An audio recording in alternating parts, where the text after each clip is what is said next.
Hello বন্ধুরা, good morning. আমরা এখন আছি কাঠমান্ডু। আজকে আমাদের ভ্রমণের শেষ দিন।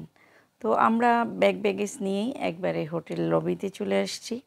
বিকজ অফ আজকে আমরা ট্যুরিস্ট স্পটগুলো দেখার ট্রাই করব। যেদিন কাঠমান্ডুতে আমরা এসেছি সেদিনেই কাঠমান্ডু ট্যুর করার আইটিনারিতে ছিল, বাট ফ্লাইট শিডিউল চেঞ্জ হওয়াতে আমাদের কাঠমান্ডু ট্যুরিস্ট স্পটগুলো দেখা সম্ভব হয়নি। সো আজকে যাব। তো আমরা এসেছি ফিমেল ট্রাভেলার্স নেটওয়ার্ক থেকে। আর তারা কিন্তু অনেক যথাসাধ্য চেষ্টা করেছে আমাদের সব কিছু সুন্দর করে অ্যারেঞ্জমেন্ট করে দেওয়ার জন্য। অর্গানাইজটা অনেক সুন্দর ছিল, বাট ফ্লাইট শিডিউলের কারণে আমরা ঘুরতে পারিনি কাঠমান্ডুটা। তো আজকে যাচ্ছি স্বয়ম্ভূনাথ টেম্পল। স্বয়ম্ভূনাথ টেম্পলটাকে অনেকে মাঙ্কি টেম্পল হিসেবেও চিনি। তো আমরা পৌঁছে গেলাম স্বয়ম্ভূনাথ টেম্পল। এই স্বয়ম্ভূনাথ টেম্পলে যাওয়ার দুটো সিঁড়ি আছে, একটা হচ্ছে এই দিকে আর একটা হচ্ছে আরও উপরে উঠে।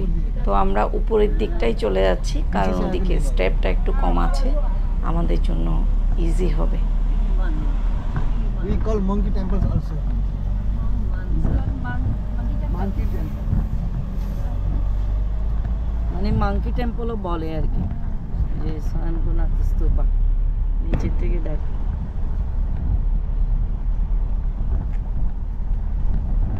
স্বয়ম্ভূনাথ টেম্পলে আমাদের টিকিট প্রাইস নিল 50 রুপি। অন্যান্য কান্ট্রির জন্য 100 রুপি, বাট সার্কভুক্ত কান্ট্রির জন্য এখানে আপনারা 50 রুপিতে ঘুরতে পারবেন। তো আমরা এখন এখানে এসেছি। এখানে নিচেও বেশ কিছু টেম্পল আছে। এটা 2600 বছর আগের একটা টেম্পল। এখন এখানে ভিজিট করতে আসছি। এটা হচ্ছে মেইন এন্ট্রান্স গেট আর চারপাশের ভিউ।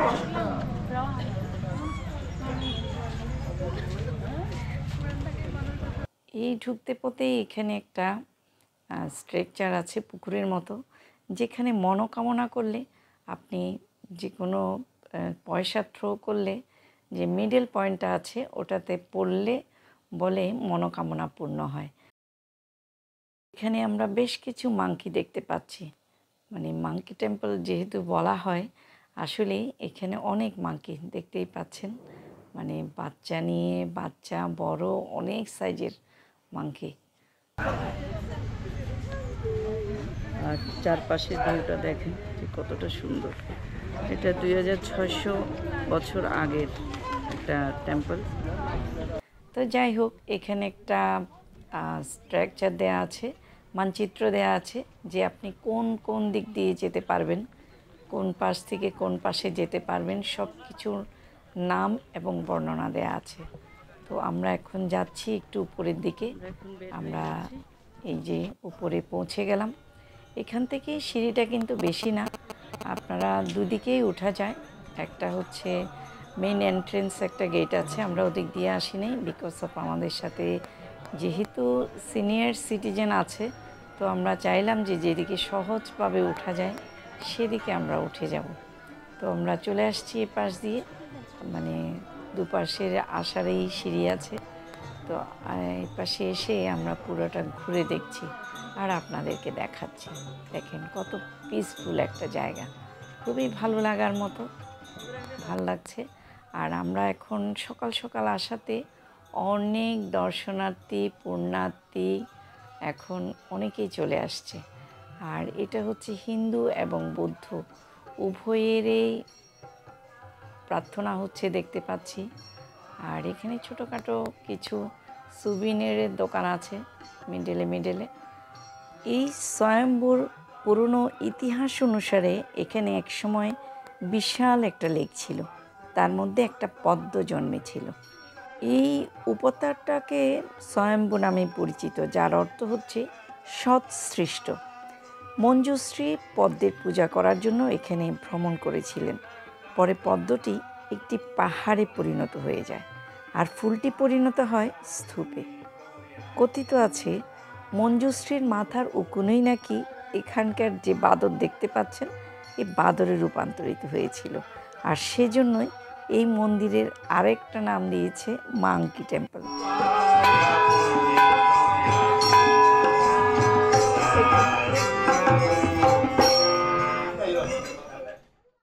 স্বয়ম্ভু নেপালের প্রাচীনতম স্থানগুলোর মধ্যে একটি, মানে অনেক পুরনো, প্রাচীন, প্রায় 2600 বছরের পুরনো। এটি 5ম শতাব্দীর শুরুতেই রাজা মানদীপ এর প্রপিতামহ রাজা বিষ্ণুদেবের দ্বারা প্রতিষ্ঠিত হয়েছিল বলে মনে করা হয়। এখানে হরিতি দেবীর একটি মন্দির আছে।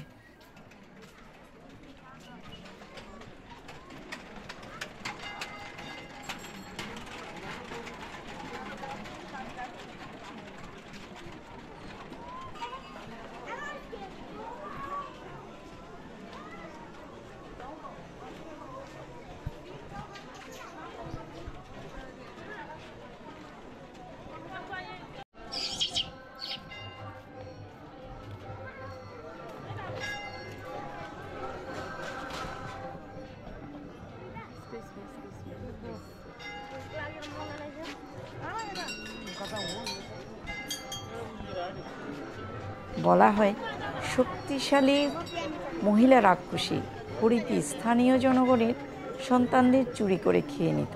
তাই সবাই মিলে রাজগিরে গিয়ে বুদ্ধকে হরিতি রাক্ষসের হাত থেকে রক্ষার জন্য অনুরোধ করে।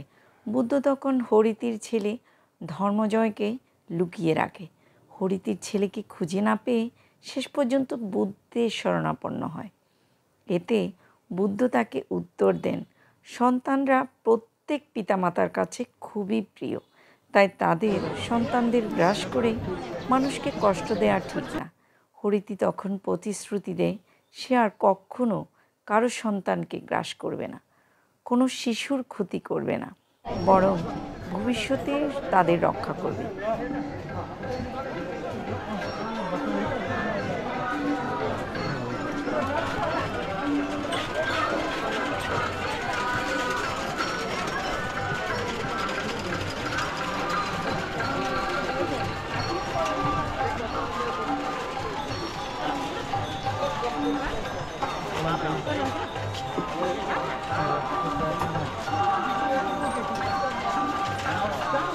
সেই থেকে হরিতি মায়ের পূজা শুরু হয় এখানে। স্বয়ম্ভূনাথকে বৌদ্ধস্থান মনে করা হলেও এখানে হিন্দু বৌদ্ধ উভয়কে সম্মানের চোখে দেখা হয় এবং উভয়ের পূজা হয়।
থেকে কাঠমান্ডুর ভিউটা দেখা যাচ্ছে, বাট এখন কুয়াশার কারণে হয়তো তেমনটা বোঝা যাচ্ছে না।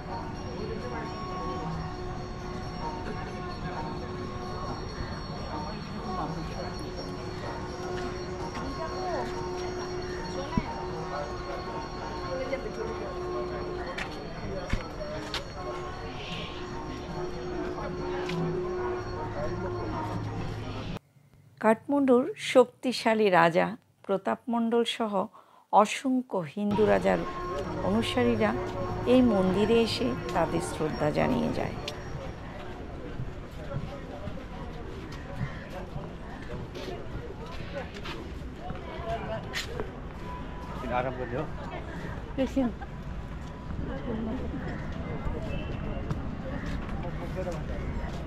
আমরা এখন যাত্রা শুরু করলাম দরবার স্কোয়ারের উদ্দেশ্যে। তো আমাদের হাতে বেশিক্ষণ সময় নেই, আমরা জানি না দরবার স্কোয়ারে আমরা কতক্ষণ থাকতে পারবো। Tankeshwar. Tankeshwar Bridge. But it is written Vishnumati. And the other side, the river name is Vishnumati. Yeah, Vishnumati. Vishnumati river. Vishnumati. This place name is Tankeshwar, and the river name is Vishnumati. তো চলে আসলাম দরবার স্কোয়ারে। এখন এখানে ticket price দেখতে পাচ্ছি সার্কভুক্ত কান্ট্রির জন্য 500 রুপি আর ফরেনারদের জন্য 1000 রুপি। তো যেহেতু আমাদের প্রায় 20 মিনিটের মতো সময় আছে এয়ারপোর্টে যাওয়ার জন্য, তো আমরা 500 রুপি দিয়ে 20 মিনিট হয়তো বেশিক্ষণ ঘুরতে পারবো না, তাই আমরা আর ভিতরে যাচ্ছি না। এখান থেকেই আমরা এয়ারপোর্টের দিকে রওনা দিয়ে দিলাম।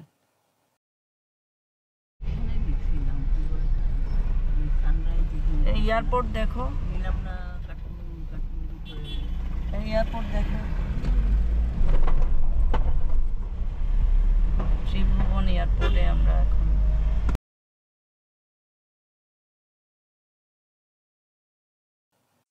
দেখতেই পাচ্ছেন আমরা এখন এয়ারপোর্টের ভিতরে ঢুকে গেলাম। আর মানে যেতে পথে রাস্তাটা শান্ত একটা পরিবেশ, আর যেহেতু সকাল সকাল এখন পৌঁছে গেলাম এয়ারপোর্টের মধ্যেই।